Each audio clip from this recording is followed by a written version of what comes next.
നാടകത്തിൽ അഭിനയിച്ച് പിന്നീട് സിനിമയിലേക്കെത്തിയ നടൻ തിലകൻ തന്റെ നിലപാടുകളിൽ ഉറച്ചുനിന്ന നടനായിരുന്നു.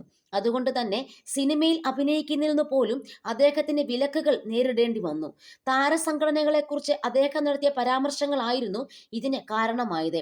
ഒരേ സമയം താരസംഘടനയായ അമ്മയും ടെക്നീഷ്യന്മാരുടെ സംഘടനയെ ഫെഫ്കയുമായിട്ടും തിലകൻ പിണങ്ങി. അമ്മ സംഘടനയിലേക്ക് തന്റെ സംരക്ഷണത്തിനു വേണ്ടി 2 പോലീസുകാരുമായി ചെന്നത് സംഘടനയെ ചൊടിപ്പിച്ചു. അതുപോലെ എല്ലാ സംവിധായകന്മാരെ പറ്റി പറഞ്ഞ മോശം കാര്യങ്ങൾ ഫെഫ്കയും ചൊടിപ്പിച്ചു. ഈ വിഷയം തണുപ്പിക്കാൻ ആരുമില്ലായിരുന്നെങ്കിലും ചൂടുപിടിപ്പിക്കാൻ ചിലർ ഉണ്ടായിരുന്നു. അങ്ങനെ തിലകനെ പരിപൂർണമായി സിനിമയിൽ നിന്ന് വിലക്കുകയുണ്ടായത്. ആ സമയത്തെ നിലനിൽപ്പിന് വേണ്ടി സീരിയൽ അഭിനയിക്കാമെന്ന് കരുതി ഒരു സീരിയൽ നിർമ്മാതാവുമായി കരാർ ഒപ്പിട്ടെങ്കിലും അവിടെയും വിലക്കുണ്ടായി. ഇതുകൂടിയാണ് തിലകന് വല്ലാത്ത വിഷമമാണ് ഉണ്ടായത്. അതേസമയം തന്നെ അദ്ദേഹം നാടകത്തിൽ പഴയതുപോലെ തന്നെ അഭിനയിച്ചുകൊണ്ടേയിരുന്നു.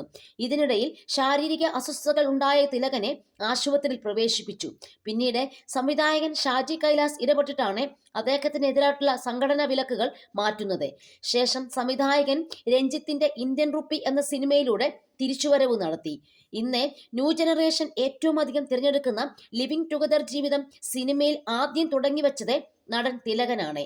തിലകന് 2 ഭാര്യമാർ ഉണ്ടായിരുന്നെങ്കിലും അവരെ തിലകൻ നിയമപരമായി വിവാഹം കഴിച്ചിട്ടില്ലെന്നാണ് പറയുന്നത്.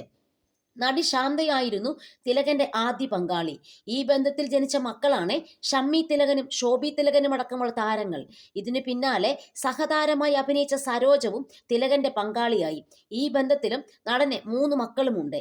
നാടകത്തിലും സിനിമയിലും സീരിയലിലുമൊക്കെ അഭിനയിച്ചിട്ടുള്ള നടൻ തിലകൻ 2012 മരണപ്പെട്ടത്.